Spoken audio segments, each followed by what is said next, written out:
Hi everyone, I'm Karen, a pediatric physical therapist at Chicago Children's Hospital. Life can change in an instant. One moment you're celebrating your brother's upcoming baby, and the next. Well, let me start from the beginning, back when everything still seemed perfect. These progress reports are looking great, Karen, Dr. Martinez says, flipping through my patient files in our bright office overlooking Lake Michigan. John's walking has improved significantly. Thanks, Dr. M. His determination amazes me. Did you see him tackle those parallel bars yesterday? I've been thinking of John's triumphant smile. I love my work. Helping kids overcome physical challenges is more than a job. It's a calling. My desk is cluttered with thank you drawings from patients. Stick figures walking, running, playing. Each one represents a victory hard-earned. Hey, superstar. My best friend Lauren pokes her head in. Ready for lunch? I need details about Jack and Linda's baby shower. My younger brother Jack and his wife, Linda, are expecting their first child, and I've been helping plan the shower, while juggling my husband Matthew's strong opinions about my family. Remember, the fundraiser's next Friday. I remind Lauren as we walk to the cafeteria. I got several local businesses to donate items for the silent auction. You're always thinking of others. How's handling all this volunteer work? I pause, recalling Matthew's reaction when I mentioned organizing the fundraiser. His smile hadn't quite reached his eyes. You know Matthew, he's busy with his real estate projects. Speaking of which, did I tell you about his latest presentation? He had this huge model, and right as he started his speech, a maintenance worker knocked it over. But Matthew handled it so smoothly. Lauren laughs, though her eyes remain cautious. She's never fully warmed to Matthew, but she tries for my sake. Later, back in my office, my phone buzzes. A text from Linda. Can we talk? Rough day. Of course. Coming over after work. Ice cream emergency? You're the best sister-in-law ever. I smile, but it fades as another text comes in from Matthew. We need to discuss some things. Don't be too late. A knot tightens in my stomach. I quickly reply, working late, then stopping by Jack and Linda's. 3 dots appear, then vanish. Then again, we need to talk. Whatever he wants to discuss can wait. The late February chill bites as I hurry into Jack and Linda's suburban home. Linda's texts have worried me, missing her usual cheerful emojis. I found messages on his phone, she whispers, her hands protectively cradling her baby bump. Jack's been talking to someone. Before I can respond, my phone lights up with alerts from our joint bank account. Matthew has moved significant funds without discussing it. We'll figure this out, I assure Linda, though I'm mentally calculating the missing money. Jack says they're just friends from work. But Karen, the messages. A knock at the door interrupts. Matthew stands there, smiling, too broadly. Hope I'm not interrupting. Linda, mind if I borrow my wife? In the car, his tone shifts. The fundraiser is becoming a problem. Karen, you're spending too much time at the hospital. I need my wife focusing on our life, not playing superhero to every sad story in Chicago. At home, I notice my laptop is missing. Looking for something, Matthew holds it up. I had to check some emails. Found some interesting financial records from a hospital fundraiser. You went through my work files. Just making sure everything's proper. Speaking of proper, did you know your brother takes long lunches with his new marketing coordinator? Jessica. Jack mentioned her last month. But the way Matthew says it, the weeks blur. Matthew questions every receipt, every text, every minute I'm not home. The fundraiser becomes a minefield of accusations, despite spotless records. Then comes the baby shower. While I help Linda arrange the gifts, Matthew taps his glass. I'd like to share something special about our growing family, he announces, his tone off. Our dear Jack and Linda are expecting their first child, such a blessing. Almost makes you forget about those afternoon meetings at the Grand Hotel with Jessica. Right, Jack? The room falls silent. Linda's hand trembles as she drops a gift. And what's even more interesting, Matthew continues, pulling out his phone, is how Karen helped cover it up.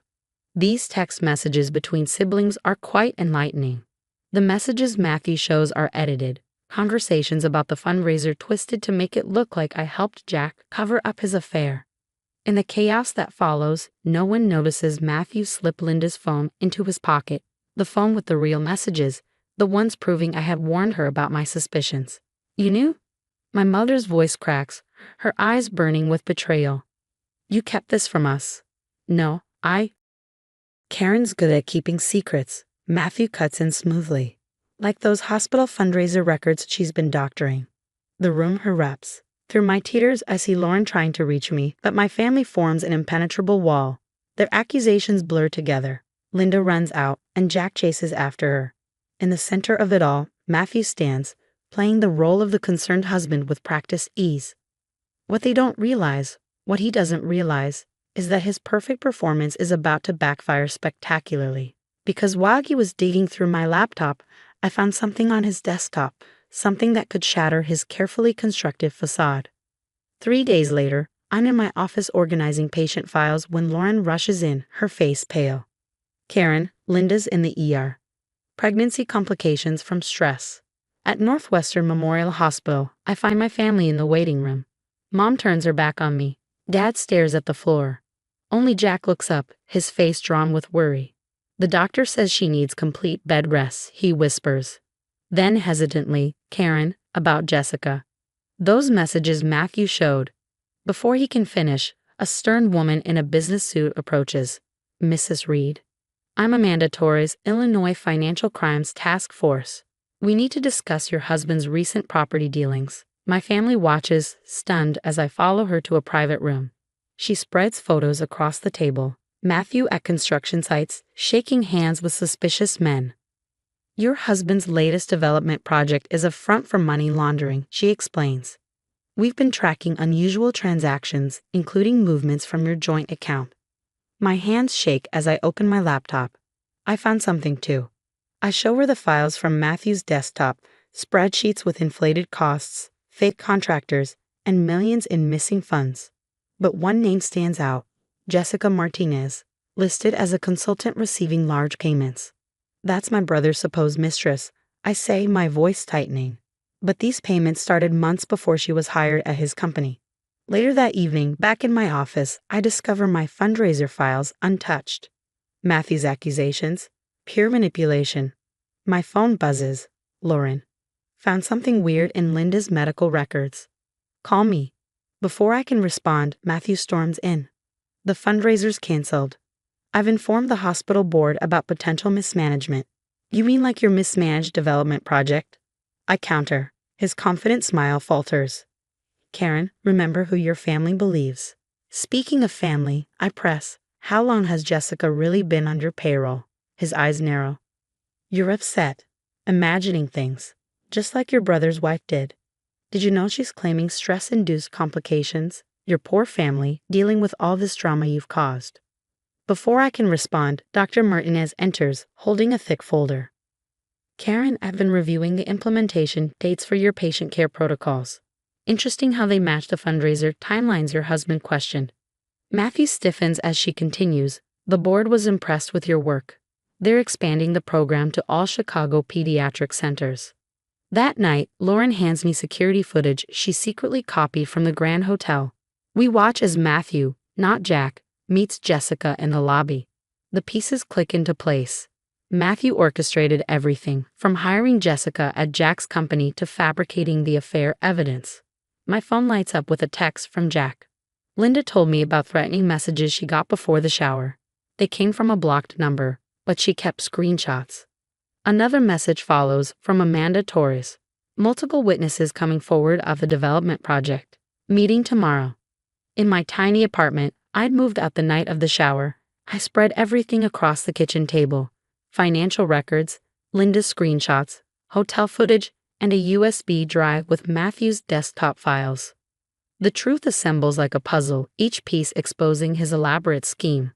What Matthew doesn't know is that tomorrow, during his big presentation to potential investors, all of Matthew's careful manipulations were about to spectacularly unravel. The best part? He orchestrated his own downfall by underestimating the very people he tried to destroy. Turn on Channel 5. Lauren bursts into my office, breathless. They're covering everything, the money laundering, the fake contractors, even Jessica's role as a paid imposter. I quickly switch on the TV. There it is, Matthew's crimes laid bare for all of Chicago. The morning's investment presentation had gone exactly as planned. While Matthew confidently pitched his latest development project to investors, Agent Torres and her team waited in the wings, ready to strike. My phone buzzes. It's a text from Linda. In labor, get to Northwestern Memorial now. Hours later, I'm holding my new niece while Linda rests peacefully. Jack hasn't let go of her hand since the delivery. Karen, Jack's voice cracks, his eyes filled with gratitude. Those screenshots Linda saved. I can't believe Matthew hired Jessica to pretend. We were so blind. What matters is the truth came out, I say, squeezing his shoulder. I glance at the baby in my arms and smile. How's my favorite niece doing? Linda smiles weakly. We're naming her Hope, because you never lost it, even when we doubted you. Mom and Dad arrive, awkwardly hovering in the doorway until Dad steps forward. Princess, we saw the news. All those fake documents Matthew planted about the fundraiser. The edited messages, his voice breaks. We should have trusted you, Mom adds, tears streaming down her face. Weeks fly by.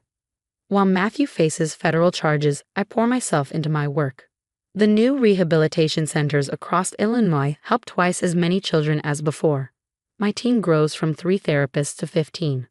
One afternoon, while helping John master his new prosthetic leg, I get an unexpected visitor. Jessica. She hesitates, then steps forward.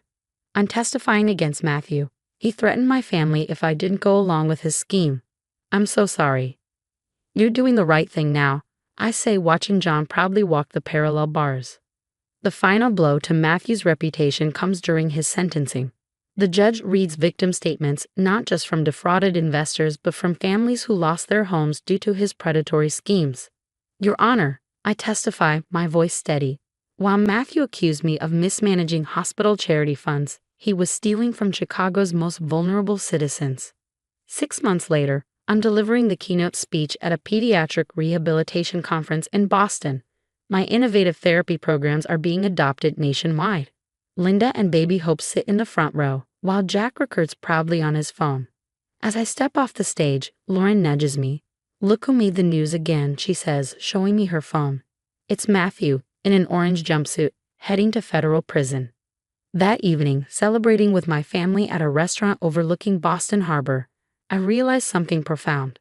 Matthew tried to destroy everything I cared about, but instead he made me stronger. My relationship with my family is deeper than ever. My career is flourishing. Most importantly, I'm helping more children overcome challenges every day. To new beginnings, Dad says, raising his glass of water. He includes Jessica in the toast, acknowledging her role in our healing journey, a reminder that redemption is possible for those who choose truth over deception. Looking around at the faces of my family, friends, and colleagues, I know now, the best revenge isn't about destroying others. It's about building something beautiful from the ashes of betrayal. Back in my Chicago office, watching children master their physical therapy goals, I reflect on how life has transformed. Matthew's 10-year prison sentence ensures he can't hurt anyone else. The rehabilitation centers across Illinois continue to thrive, helping thousands of families. Mom and Dad now volunteer at our fundraisers, and Jack, Linda, and Hope visit weekly for lunch. What would you do if your spouse deliberately tried to destroy your family relationships through lies and manipulation? Would you gather evidence quietly like Karen or confront them immediately? The choice could change everything. Karen's story shows that patience and strategic thinking can reveal the truth, but is a careful approach better than immediate confrontation? Share your thoughts in the comments below. If you enjoyed this story of justice and redemption, hit like and subscribe for more compelling tales of overcoming toxic people and emerging stronger. New videos every week.